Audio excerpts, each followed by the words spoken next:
Welcome to the nursing master channel. और एक बार फिर से बच्चों आपका स्वागत है। और कार्डियोवैस्कुलर सीरीज़ में हम लोग काफ़ी आगे बढ़ चुके हैं और अब हम लोग डायग्नोस्टिक इवैल्यूएशन कर रहे हैं। और बहुत बहुत धन्यवाद कि जो मैंने ईसीजी पढ़ने का सही तरीका आपको बताया था एक नर्सिंग पॉइंट ऑफ व्यू से, उस नर्सिंग पॉइंट ऑफ व्यू से आप लोगों ने उसको काफ़ी अच्छा रिस्पांस दिया है। और मुझे लगा पहली बार की मेरी अपील जो थी कि आप लोग वीडियो को पूरा देखा करें, समझा करें। और उसमें बहुत अच्छा लगा कि एक बच्चे ने बहुत अच्छा कमेंट भी किया कि सर उसमें ऑडियो थोड़ा सा पुअर है। मैंने आज ऑडियो को सुधार करने के लिए एक आपके लिए नया वो लाया हूँ कनेक्शन। तो मुझे लगता है कि अब आपको ये शिकायत नहीं होगी। कृष्णा करके एक हमारे स्टूडेंट हैं या व्यू, मतलब स्टूडेंट क्या बोलूँ मुझे नहीं मालूम है, स्टूडेंट है but may be he is a student और may be he is a viewer. खैर एनी हाउ जो भी है, मुझे बहुत अच्छा लगा। और बच्चों में आपसे एक हाथ जोड़कर विनम्र निवेदन करो, नॉट ओनली फॉर मी, ऐसे बहुत सारे वो हैं एजुकेशनिस्ट हैं जो अलग अलग क्षेत्रों में एजुकेशन देते हैं, नर्सिंग में भी एजुकेशन देते हैं। और मेरी आपसे रिक्वेस्ट है कि उनकी वीडियोस को अगर आपको पसंद आती है तो आप उसको लाइक करें, कमेंट करें, शेयर करें, सब्सक्राइब करें, ताकि हमारा भी कामकाज चलता रहे। Okay, so now in the series of the cardiovascular हम लोग अभी हार्ट की ही बात कर रहे हैं। अभी हम लोगों ने ब्लड की बात शुरू भी नहीं करी है, ठीक है। तो ब्लड में भी ऐसी बहुत सारी क्वेरीज हैं स्टूडेंट्स की जो मेरे पास आती रहती है। और मैं भी 2-3 जगह कॉलेजेस में पढ़ाने जाता हूँ और मैं अपने नर्सिंग कॉलेज में भी पढ़ाता हूँ। तो जब उनको ये सारी नई चीज़ें बताता हूँ जो कि बहुत ही ईजी होती है, उनके लिए बहुत आसान हो जाता है क्या ब्लड ग्रुप्स को एनालिसिस करना, कैसे ब्लड ग्रुप आया, कौन से जीन से आया, ये सब उनको आज इतना इजी हो गया है कि हमारे जहाँ मैं पढ़ाता हूँ वो बच्चे मतलब बहुत उसको लाइक और पसंद करते हैं। तो मैं चाहता हूँ कि उसको आप भी ऐसे ही करें, क्योंकि मैं कोशिश करता हूँ कि जितना इजी हो सके उतना इजी आपके लिए कर दूँ कि आप किसी भी कार्डियोथोरैसिक सर्जन के अंडर में काम कर रहे हो तो आपको एटलीस्ट आपको उनके साथ कंधा से कंधा मिलाने में शर्म ना आए। मेरा ये एक टारगेट है। सो उसी सीरीज़ में बेटा आगे बढ़ते हैं कि हम लोग कार्डियोवैस्कुलर फंक्शंस या कैसे हम लोग इवैल्यूएट करेंगे। देखिए, इवैल्यूएशन एक तो डायग्नोसिस बनाने के लिए होता है, दूसरा इवैल्यूएशन होता है कि जो हम लोग ट्रीटमेंट दे रहे हैं वो ट्रीटमेंट सही लाइन पे चल रहा है कि नहीं चल रहा है। और उसी में आज हम लोग सबसे पहले जो वो देखेंगे diagnostic evaluation, we will see about the laboratory test कि हम लोग क्या क्या लेबॉर्ट्री टेस्ट करते हैं। MI, heart attack, cardiac arrest, कुछ भी आप बोल लीजिए। एमआई फुल फॉर्म आपको पता है, that is a myocardial infarction. Myocardial, you know that myocardium is a muscular layer of the heart. Ventricles में ये लेयर्स बहुत थिक होती हैं, एट्रिया में थोड़ी सी ये लेयर थिन होती है, क्योंकि वेंट्रिकल्स को बहुत ज़्यादा काम करना पड़ता है। एक कॉन्ट्रैक्शन में, एक सिस्टोल में उसको 70 ml ब्लड निकालना पड़ता है। मैंने आपको बताया था 60 ml वेंट्रिकल्स में ही रह जाता है। अगर हार्ट के मसल में कोई प्रॉब्लम होती है या उसकी ब्लड सप्लाई जो कॉर्नरी आर्टरी से होती है अगर वो नहीं होती है तो हार्ट के मसल क्या होना शुरू हो जाते हैं बेटा, नेक्रोटिक। नेक्रोटिक मतलब होता है सड़ जाना, ठीक है, नेक्रोसिस हो जाना, सड़ जाना। वो सेल बिल्कुल बेकार हो चुके हैं, ठीक है। कोई भी सेल जब सड़ जाता है और फिर वो जब नया बनता है तो वो स्कार छोड़ के जाता है, वो स्कार उतना फंक्शनेबल नहीं होता है। सपोज अगर मान लीजिए ये हार्ट का मसल है और यहाँ पर नेक्रोसिस हो गया, हील हुआ, हील होने के बाद यहाँ पर एक स्कार छोड़ जाएगा, तो इतना एरिया का कोई काम नहीं होगा, काम सिर्फ इतने ही एरिया को करना पड़ेगा। सो दैट इज़ वाई बहुत सारे रीजन्स हैं अपने हार्ट को हेल्दी रखने के लिए। खैर अभी हम लोग डायग्नोस्टिक इवैल्यूएशन की बात करेंगे कि अगर किसी पेशेंट को एमआई हो गया तो पेशेंट आपके पास जैसे ही चेस्ट पेन में आता है वो पेन रेडिएट करता है लेफ्ट आर्म की ओर, वो पेन रेडिएट करता है आपके लेफ्ट जॉ की ओर, इवन कभी कभी पूरे जॉ की ओर, लोअर एब्डोमेन में भी वो करता है रेडिएट, और लेफ्ट साइड के बैक इस जो स्कैपुला है उसमें भी रेडिएट करता है। हम जब कॉर्नरी आपको ये पढ़ाएंगे एमआई तो बहुत डिटेल में बताएंगे, बहुत सिंपल तरीके से बताएंगे, मुश्किल से 15-20 मिनट के अंदर आपको समझा देंगे, ठीक है। तो हार्ट अटैक बहुत डेंजरस है, नहीं स्टार्ट हुआ, खत्म। कारण कॉर्नरी आर्टरी में ब्लॉकेज, ठीक है, एथेरोस्क्लेरोसिस। कॉर्नरी आर्टरी में ब्लॉकेज हो जाने की वजह से जो हार्ट के मसल्स है उनके अंदर ब्लड सप्लाई नहीं जाती, तो हम कैसे डिटेक्ट करेंगे उसको? तो सबसे पहले बेटा आप जैसे ही पेशेंट आता है सबसे पहला काम क्या करते हैं, ईसीजी करते हैं। ईसीजी में क्या शो करता है, एसटी सेगमेंट एलिवेशन। ईसीजी में हम लोगों ने पढ़ा था, हम लोग 3 चीज़ का वो करते थे एनालिसिस। हम लोग ने वेव्स देखी थी, हम लोग ने कॉम्प्लेक्सेस देखे थे, एक ही कॉम्प्लेक्स है QRS कॉम्प्लेक्स, और हम लोग ने इंटरवल देखे थे। एक्चुअली एसटी सेगमेंट होता है, this is not a interval, लेकिन मैंने उसको उस टाइम इंटरवल वाले में ही घुसड़ दिया था। घुसड़ने का कारण था भी मैं आपको बताता हूँ, ठीक है। Now this is the base line, किसी भी ईसीजी का ये एक बेस लाइन होता है, ठीक है।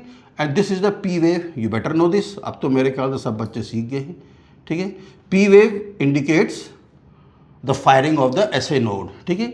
उसके बाद this is a QRS complex and this is T wave, तो उसको मार्क कर दे फटाफट, PQRS एंड T। QRS को हम कॉम्प्लेक्स बोल देते हैं। इस ST, ये जो सेगमेंट यहाँ पर जा रहा है, ये जो एक लाइन जा रही है, इसको हम बोलते हैं सेगमेंट। ये बहुत इंपॉर्टेंट होता है। QRS हमें जो इंडिकेट करता है दैट इज द कॉन्ट्रैक्शन और systole of the ventricles. T हमें इंडिकेट करता है the joint diastole of ventricles and atria. Clear है?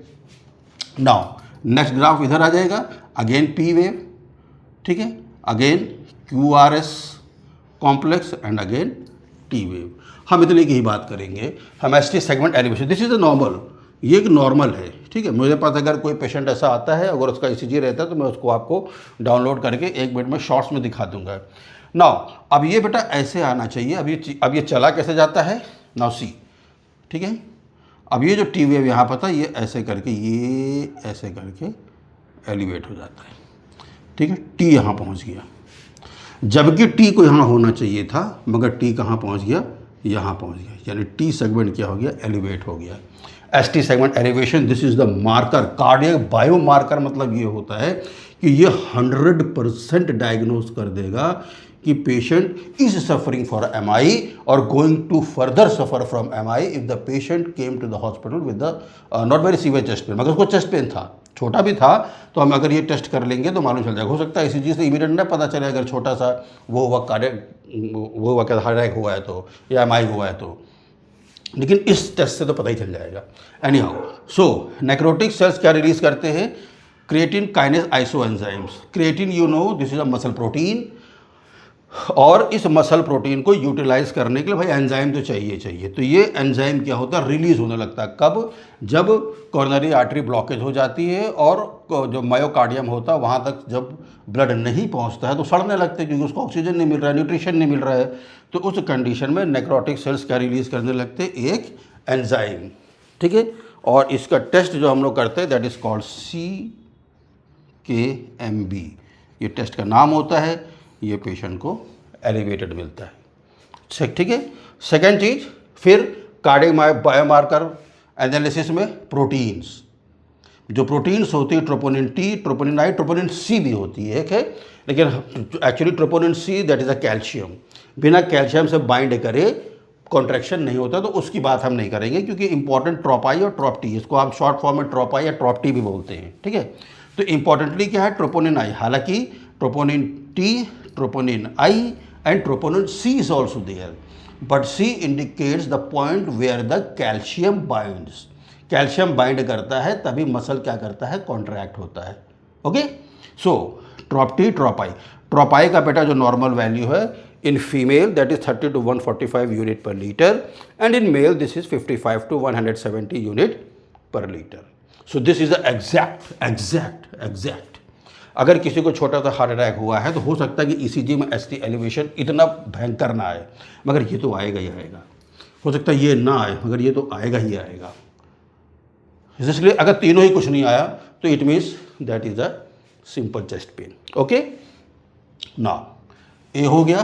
बी में बेटा हम लोग लिपिड प्रोफाइल चेक करते हैं। लिपिड एक बहुत ही अच्छी भी चीज़ है और ख़राब भी चीज़ है, बिना लिपिड के कुछ भी नहीं है।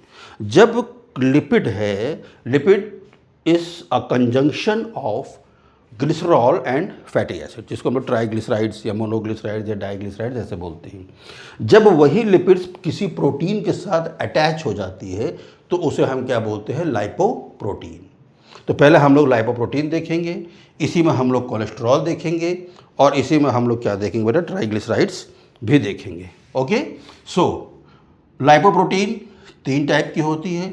VLDL आपको पता है, very low density lipoprotein, LDL low density lipoprotein, HDL high density lipoprotein. तो जितना फैट्स के साथ प्रोटीन ज़्यादा से ज़्यादा जुड़ेगा वो हमारे लिए बहुत फ़ायदेमंद होगा।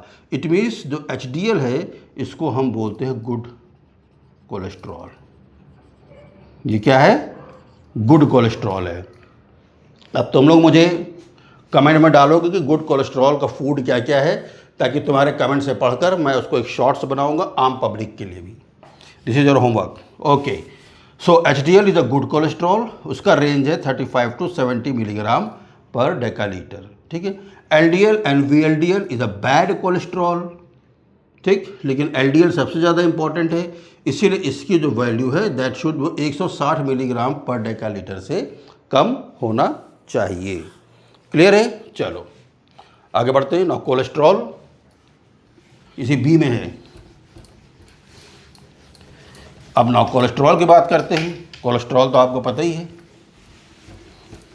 कई सारे कंपोनेंट से मिलकर बना हुआ है। ठीक है, तो एक हो गया lipid profile, another one is cholesterol. इसीलिए कोलेस्ट्रॉल यानी बहुत चर्बीदार खाना कम खाना चाहिए। ठीक है, इसका क्या वैल्यू है बेटा, less than 200 milligram per decalitre. This is the normal value of cholesterol. चलो ट्राइग्लिसराइड्स, इसी हिमेटोलॉजी में ट्राइग्लिसराइड्स। तो ग्लिसराइड से तुम समझे रहे हो ग्लिसरॉल है, बिना फैटी एसिड से ग्लिसरॉल रहता नहीं है। और ट्राइग्लिसराइड्स कहाँ पे वो रहता है, मतलब इसका सेल कौन सा है, adipocytes. Adipocytes are the cells जहाँ पर फैट्स स्टोर रहता है। तो ट्राइग्लिसराइड्स में क्या है बेटा, ग्लिसरॉल है और 3 फैटी एसिड जुड़ा हुआ है इसके साथ। ठीक है, अगर ग्लिसरॉल और एक फैटी एसिड होगा then you will say it monoglyceride glycerol, और अगर 2 फैटी एसिड होगा तो you will say it diglyceride, और अगर ग्लिसरॉल तीनों फैटी एसिड के साथ है then it will called triglyceride. ये बॉन्डिंग है उन दोनों के बीच की। ठीक है, तो जो ट्राइग्लिसराइड्स का नॉर्मल वैल्यू है बेटा that is 100 to 200 milligram per डेकालीटर, इतना तक होना चाहिए। अदरवाइज आपके शरीर में ट्राइग्लिसराइड या कोलेस्ट्रॉल जम रहा है।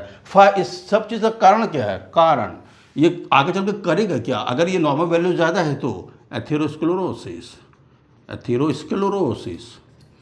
एथेरोस्क्लेरोसिस का मतलब होता है कि कॉर्नरी आर्टरी में चर्बी प्लस कैल्शियम और प्लस कुछ एलिमेंट्स का डिपॉजिट हो जाना। तो ये क्या हो जाती है, ब्लॉक हो जाती है, यहाँ से ब्लॉक हो गई।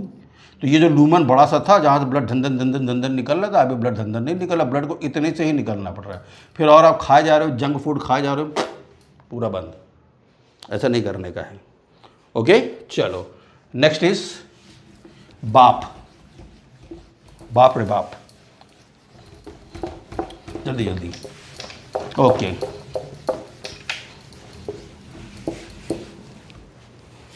नेक्स्ट इज BNP या B टाइप नाइट्रोयूरेटिक पेप्टाइड। ठीक है, B type, this is C brain, ये ऐसे बेटा B टाइप भी बोलते हैं। नाइट्रोयूरेटिक पेप्टाइड यू नो बॉन्ड है कई सारे अमीनो एसिड का। ठीक है, कई सारे अमीनो एसिड्स के बीच में से बॉन्ड बन जाता है, इसे हम, ये बॉन्ड क्या कहलाता है, पेप्टाइड बॉन्ड कहलाता है, और तभी जाके प्रोटीन बनती है। तो ये है क्या चीज़, एक्चुअली नाइट्री संबंधित किससे है, सोडियम आयन से। ठीक है, तो हमारा जो हार्ट है, हार्ट का वेंट्रिकल्स, आयोटिक आर्च, यहाँ पर सब क्या पाया जाता है बेटा, NaF, नाइट्री यूरेटिक फैक्टर। इसका मतलब ये हुआ, ये नाइट्रोयूरेटिक फैक्टर क्या कंट्रोल करता है? It controls the BP and fluid volume. यानी कि अगर मान लीजिए कि किसी भी व्यक्ति का बीपी अगर फॉल हो रहा हो, ठीक है, या फॉर एग्जांपल उसने पानी क्या है कम पिया हो, एक लीटर दिन भर में पिया हो, तो अगर 1 लीटर पानी पिया है और नॉर्मल यूरिन आउटपुट अगर मान लीजिए कि 1500 ml से 2000 ml होना चाहिए पर 24 आवर, तो उस कंडीशन में ये होगा कि इतना पानी निकाल दोगे भैया, तो पिया तो 1 ही लीटर है तुमने। तो उस कंडीशन में क्या होता है कि फ्लूइड वॉल्यूम क्या हो जाता है? डिक्रीज हो जाता है और बीपी फॉल होने का खतरा रहता है। ठीक है, मेरी बात समझ रहे हैं? इसका कारण क्या होता है? इसका कारण होता है सोडियम। तो आप जब कम पानी खूब पीते हैं तो सोडियम की जो कंटेंट होता है या कह रहे कंसंट्रेशन होता है, वो कंसंट्रेशन बहुत ज़्यादा बढ़ जाता है। फॉर एग्जांपल अगर हम ऐसे बेटा एक बीकर ले लेते और यहाँ पर sodium sodium sodium sodium sodium sodium sodium sodium 1 litre पानी में इतना सोडियम है और यहाँ खाली पड़ा है, तो होता क्या है कि जिधर आयन से उधर ही पानी भागेगा। कहते हैं कि जो पानी होता है वो आयंस की वाइफ या गर्लफ्रेंड मान लो, तो जिधर सोडियम ज़्यादा भरा पड़ा उधर पानी भागेगा। ठीक है, यानी कि अगर ब्लड के अंदर सोडियम झुआ भर पड़ा हुआ है तो सेल्स से निकल के भागेगा। ब्लड के अंदर भागेगा बेटा तो ये पहुंचेगा किडनी तक। किडनी तक पहुंचेगा तो किडनी इसको फिल्टर कर देगी। किडनी अगर इसको फिल्टर कर देगी तो प्रॉब्लम हो जाएगी। प्रॉब्लम ये हो जाएगी, बीपी क्या हो जाएगा?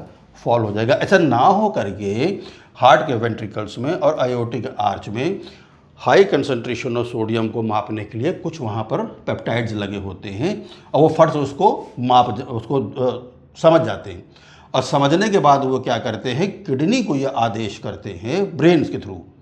ये जो नाइट्रोयूरेटिक पेप्टाइड है ये ब्रेन को मैसेज भेजता है कि भैया किडनी को कंट्रोल करो कि ज़्यादा से ज़्यादा पानी ना निकाले, वरना मिस्टर XYZ या मिसेस ABC का ब्लड प्रेशर फॉल हो जाएगा, फ्लूइड वॉल्यूम कम हो जाएगा। This is a normal procedure. एक नॉर्मल प्रोसीजर ये चलता रहता है। ये बहुत डिटेल है, मैंने नीट वाले बच्चों को भी पढ़ाया है और अनफॉर्चुनेटली मैंने करीब 60-70 का बैच लिया हुआ है और उसमें से जो 90 क्वेश्चंस आते हैं हमारे 3 बच्चों ने ज़बरदस्त क्रैक किया है 2022, 2023 और 2024 में। ठीक है, जिसमें से कि 5 या 6 बच्चों का सिलेक्शन भी हुआ है, 2 का तो गवर्नमेंट कॉलेज में सिलेक्शन हुआ है। तो मैं उतना डिटेल आपको नहीं जाऊंगा नर्सिंग के लिए, मगर मैं ये थोड़ी सी आपको एक स्पीड से मैंने बता दी कि काम क्या आप पूछोगे ये है ससुरी क्या चीज़। तो बेटा ये ससुरी चीज़ है ये।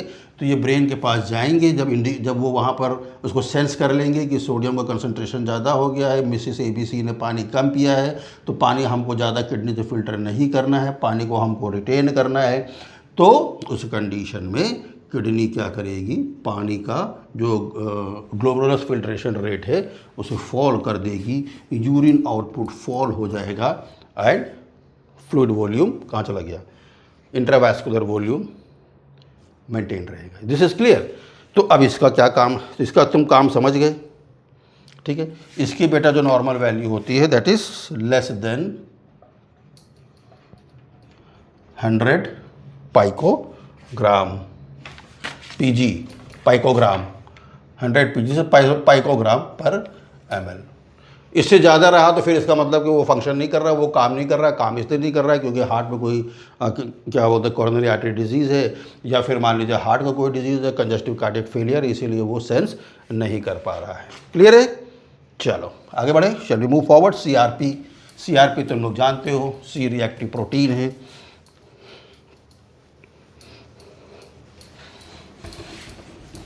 ठीक है, CRP आपने बहुत सुना होगा, CRP is a C reactive protein which is released by the liver. अब बाबा ये कब रिलीज होती है बताओ तो। अब तुम लोग के लाइव क्लास लेनी पड़ेगी, है ना, तब मजा आएगा सवाल पूछने में। सो CRP बेटा द सी रिएक्टिव प्रोटीन जो कि लिवर से सिक्रीट होता है और ये रेज हो जाता है। ये रेज कब होता है?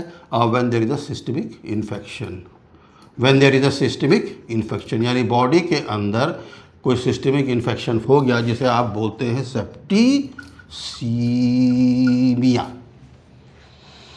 तो सिर्फ इससे हार्ट का क्या लेना देना है भाई, बॉडी के अंदर है तो इससे हार्ट का क्या लेना देना, हार्ट का लेना देना है क्योंकि जब एंटीजन एंटीबॉडी रिएक्शन होता है तो डेब्रिस बनता है, वो डेब्रिस ब्लड के अंदर फ्लोट करता है, फ्लोट करते करते वो कॉर्नरी आर्टरी में जाके ब्लॉकेज कर सकता है।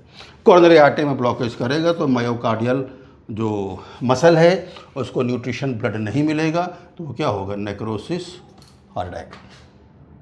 क्लियर बा? ठीक है। सो CRP, ठीक है। ओके। एक अमाइनो एसिड भी बेटा इसमें यूज़ होता है, सॉरी यूज़ नहीं होता, मतलब डायग्नोसिस करने के लिए करते हैं। मेरी स्पीड से तुम्हें चलना पड़ेगा, तुम लोग बहुत सारी चीज़ें सीख गए हो, ठीक है। Now E is homocysteine. Homocysteine is one of the amino acid. ये बेटा क्या है, एक amino acid, single amino acid, जिससे क्या बनता है, प्रोटीन बनता है, ठीक है। तो इसका काम ये होता है, मतलब इसका जो अपने नॉर्मल वैल्यू से अगर ऊपर चले, पहले बात उसकी नॉर्मल वैल्यू लिख ले। Normal value is less than 12 micromole पर लीटर। 12 माइक्रोमोल पर litre less than is a normal value. अगर इससे ऊपर बढ़ जाता है तो परेशानी क्या होती है, एथेरोस्क्लेरोसिस बनने की एंड थ्रोम्बस। थ्रोम्बस जानते हो, क्लॉट बन जाना ना, solid clot. Embolism solid clot नहीं है, थ्रोम्बस क्या, that is a solid clot. सब बताऊंगा मैं बेटा। एथेरोस्क्लेरोसिस, थ्रोम्बस फॉर्मेशन हो जाता है, फिर वही कहानी MI। ओके, अब कुछ इलेक्ट्रोलाइट्स हमको देखने हैं। इलेक्ट्रोलाइट्स भी बहुत इंपॉर्टेंट है। इलेक्ट्रोलाइट्स क्योंकि बेटा किडनी और हार्ट सारे ऑर्गन्स एक दूसरे से मिले जुले हैं ना, अगर सारे ऑर्गन्स एक दूसरे से मिले जुले नहीं रहेंगे तब तो दिक्कत हो जाएगी, इज़न्ट इट। सो इलेक्ट्रोलाइट्स में हमको बेटा देखना है सोडियम, हमको देखना है पोटेशियम, हमको देखना है कैल्शियम और हमको देखना है मैग्नीशियम। सोडियम एंड पोटेशियम ये दोनों काम करते हैं फिल्ट्रेशन के समय में, दोनों इलेक्ट्रोलाइट्स अंदर बाहर जाने के। कैल्शियम क्या काम करता है, कैल्शियम का काम ये होता है ये फ्लूइड को रीअब्जॉर्ब करता है। मैग्नीशियम का भी काम यही होता है। अब इसके नॉर्मल वैल्यू हम लोग देख लें, these are comes under serum electrolytes. तो बेटा सोडियम का है 3.5 to 5 milliequivalent per litre. Potassium का है 135 होगा, भूल जाते हैं ना, तुम्हारे समान यंग नहीं रह गया अब ना। 135 to 145 milli equivalent per litre. ध्यान देना, ये मैं बुकिश बातें लिख रहा हूँ क्योंकि हर एक लेबॉर्ट्री अपनी मशीन के हिसाब से एक अलग अलग नॉर्मल वैल्यू देती है, ठीक है। मगर ये इसलिए लिख रहे हैं, आप उसमें से वो कर लेते हैं कंपेयर, आप सभी लोग जानते हैं, स्टूडेंट्स भी जानते हैं कैसे कंपैरिजन करना है। मगर ये मैं इसलिए लिख रहा हूँ कि एक बुक में दिया हुआ है, लेकिन आप जो लेबॉर्ट्रीज़ है उस लेबॉर्ट्री अपनी मशीन के हिसाब से करते हो, उस मशीन के हिसाब से आप फॉलो कर सकते हैं, ठीक है।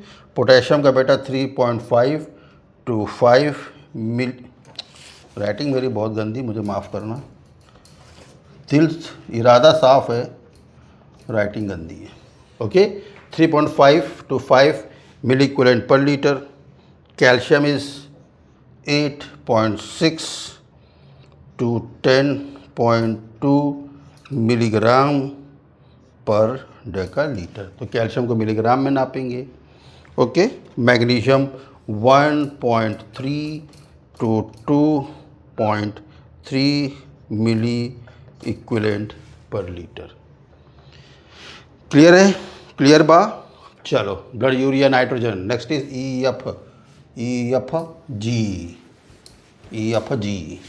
EFG जी में आएगा ब्लड यूरिया नाइट्रोजन, जिसे आप बुन भी बोलते हैं, हम लोग इसे प्यार से बंद भी बोलते हैं, खाने वाली बंद नहीं है। कि ब्लड में यूरिया प्लस नाइट्रोजीनियस वेस्ट का लोड कितना है, ठीक है बेटा। ब्लड यूरिया नाइट्रोजनस नाइट्रोजिनस का वेस्ट कितना है। तो urea is also the end product of the protein. Nitrogenous waste में बहुत सारी चीज़ें खाते हैं, जैसे आप खा रहे हैं कार्बोहाइड्रेट खा रहे हैं, आप क्या बोलते हैं, बहुत सारे ये माइक्रोन्यूट्रिएंट्स खा रहे हैं, आप क्या बोलते हैं फैट्स खा रहे हैं। तो वो जितना भी उसका वेस्ट प्रोडक्ट होता है वो सब क्या कहलाता है, नाइट्रोजीनियस वेस्ट, और ब्लड में दौड़ता रहता है, उसको बाहर निकालना रहता है। यही लोड रहता है किडनी के ऊपर, ठीक है। सो इसका जो नॉर्मल वैल्यू है that is 10 to 20 milligram per decalitre bun या बन, जो भी तुम बोल लो, but it is a blood urea nitrogenous waste. अगर नाइट्रोजीनियस वेस्ट बहुत ज़्यादा बेटा बढ़ जाता है, उसी को आप बोलते हैं मेटाबॉलिक एसिडोसिस, यानी कि जब हार्ट बंद हो जाता है, ठीक है, हार्ट अटैक आ गया पेशेंट को, तो क्या होता है आप देखते हैं जो SpO2 लेवल रहता है वो डिक्रीज़ हो जाता है। वो मतलब अगर पेशेंट जब आया तो 80 70 रहा, 60 फिर 50 ऐसे डिक्रीज़ होता रहता है। आप क्या करते हैं, ऑक्सीजन लगाते हैं, ठीक है। अगर उसी वक्त आप ये बुन कराएंगे तो उस कंडीशन में क्या होगा कि ये बहुत ज़्यादा एलिवेट मिलेगा। So when there is the elevation of blood urea nitrogen in the blood, इसका ओवरलोड हो जाता है, then that condition is called metabolic acidosis. Metabolic इसलिए बोला जाता है क्योंकि ये सब मेटाबॉलिज्म से तो आ रहा है, इज़न्ट इट। तो मेटाबॉलिक एसिडोसिस हो जाता है, और इसमें कौन सा इंजेक्शन देते हैं, soda bicarb, injection soda bicarb, ठीक है।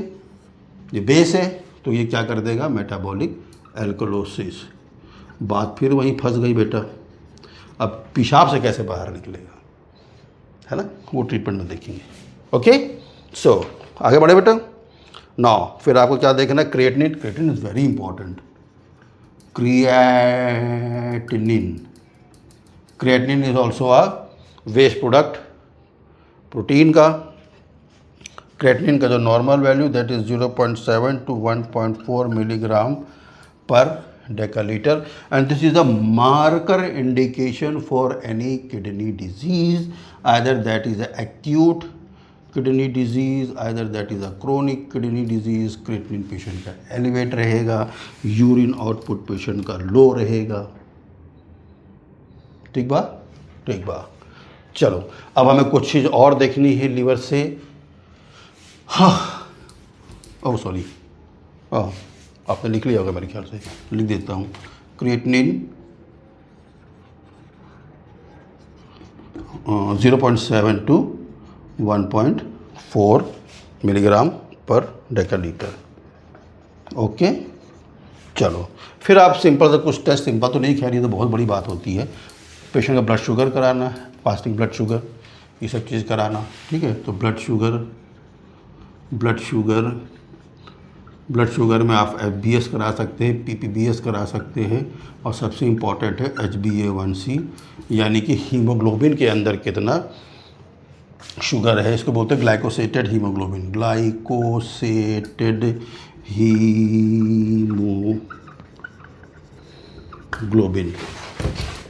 ओके, ग्लाइकोसेटेड हीमोग्लोबिन, यानी हीमोग्लोबिन कितना ग्लूकोज को कंटेंट कर रहा है, और ये एग्जैक्ट वैल्यू है, ये एकदम करेक्ट वैल्यू रहती है।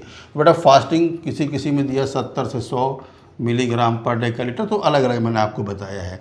PPBS आपको दिया 100 to 140 मिलीग्राम पर डेकालीटर, अलग अलग है। HbA1c भी अलग अलग है, लेकिन जो स्टैंडर्ड जो लैब्स हैं वो 5.5 to 6 का जो रेंज होता है, इसको ये बोलते हैं नॉन डायबिटिक। 6 से ऊपर क्या होता है, प्री डायबिटिक, क्या बोलते हैं 6.5 तक, और 6.5 से 8 अगर ऊपर पहुंच जाता है तो diabetic and need treatment. Clear है, स्पीड पकड़नी पड़ेगी बच्चों। चलो अब करते हैं कोआगुलेशन स्टडीज़। भैया ये भी तो ज़रूरी है, हटवा हार्ट ना होए तो का होए, ठीक है। नाउ कोआगुलेशन स्टडीज़ ऐसे कोआगुलेटिव फैक्टर जो बेटा लीवर से रिलीज़ होते हैं, उसको एसेस हमको करना पड़ता है, ठीक है। तो पहला है थ्रोम्बोप्लास्टिन। देख लो लीवर कितना इंपॉर्टेंट है, इसलिए शराब नहीं पीना तो लीवर ख़राब हो जाएगा, सब निकलेगा नहीं। प्रोथ्रोम्बिन, ठीक है। तो बेटा थ्रोम्बिन के लिए जो हम लोग वो करते हैं, टेस्ट करते हैं, that is called partial thrombin time, PTT बोलते हैं, पार्शियल थ्रोम्बिन टाइम, यानी टाइम के हिसाब से किया जाता है कि कितनी देर में वो कोआगुलेट कर रहा है ब्लड। तो सबका रेंज अलग अलग है, अभी हम लोग देखेंगे। थ्रोम्बोप्लास्टिन क्या बेटा, एक्टिवेटेड पार्शियल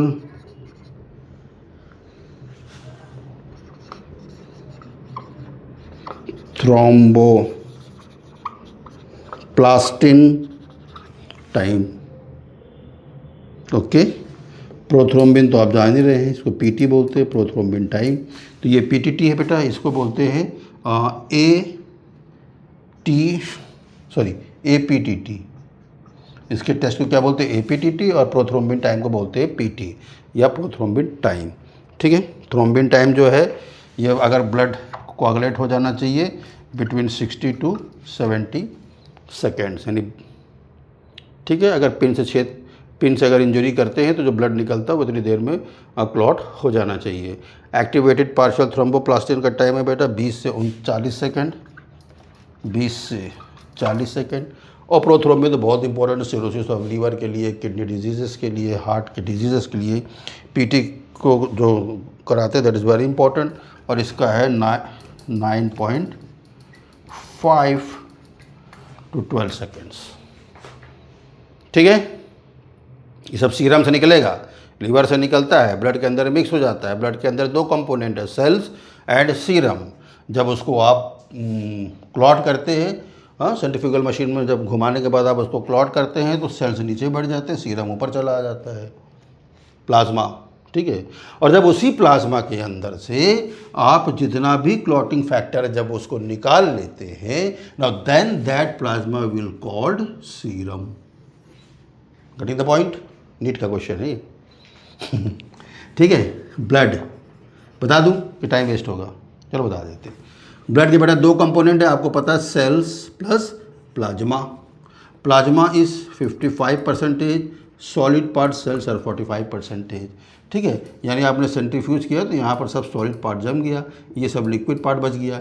इस लिक्विड पार्ट को आप बोलते हैं प्लाज्मा और इसको आप बोलते हैं सेल्स।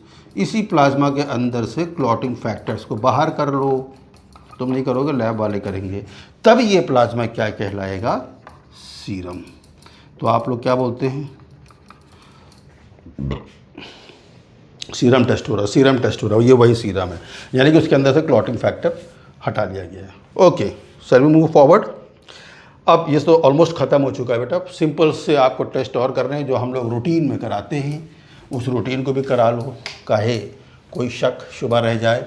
कोई शक हम लोग नहीं रखेंगे, इसीलिए आपको कराना है WBC, प्लेटलेट्स, ये रूटीन टेस्ट होते हैं, हीमोग्लोबिन, ठीक है, CBC, तो ये सब एक रूटीन टेस्ट है मगर कराना ज़रूरी है। So this is the laboratory test. और मैंने आपको बताया, इसमें बेटा एक टेस्ट और है लेकिन वो इंडिया में बहुत ज़्यादा होता है, that is called INR, international normalised ratio. उतना मैंने ज़्यादा देखा नहीं यहाँ पर होते हुए, इसलिए मैं उसको आपको नहीं बताऊंगा। लेकिन अगर आपको लगता है कि आपके हॉस्पिटल में जहाँ पर आप ट्रेनिंग कर रहे हैं वहाँ पर होता है तो प्लीज़ आप मुझे कमेंट में डालिएगा, मैं उसको भी आपको क्या करूँगा, डिटेल बता दूँगा, ठीक है। तो अगर ये कंटेंट आपको मेरे बच्चों पसंद आया हो और इनको इस कंटेंट को उन लोगों को भी भेजिए, क्योंकि मुझे मालूम है हिंदुस्तान के अंदर बहुत सारे हॉस्पिटल्स ऐसे हैं जहाँ पर क्वालिफाइड नर्सेस नहीं हैं, ठीक है, but they are very eager to learn, वो सीखना चाहती हैं। तो उनको सीखने के लिए, क्योंकि अब उनको अर्न भी करना है, उनकी फैमिलीज़ हैं और वो बेचारी अब ट्रेनिंग्स नहीं कर सकती, क्योंकि आप वैसे ही जान रहे हैं हिंदुस्तान के अंदर कितनी बेरोज़गारी है। तो मैं उनका रोज़गार नहीं छीनना चाहता हूं, मगर उनकी जो सीखने की ललक है, उनकी जो पढ़ने की ललक है, उसको मैं सलाम और सैल्यूट करता हूं। और वो उनका मदद तभी हो सकता है मेरे बच्चों जब आप उनको ये शेयर करेंगे, ठीक है। इनसे उद्देश्य मेरा आपको आप तक एजुकेशन पहुंचाने का है, पैसा कमाने का भी है। लेकिन अगर एक अच्छे काम के लिए आपको लग रहा है कि नहीं मैं सर को सब्सक्राइब नहीं करूंगी, लेकिन प्लीज़ शेयर कर देना। Thank you.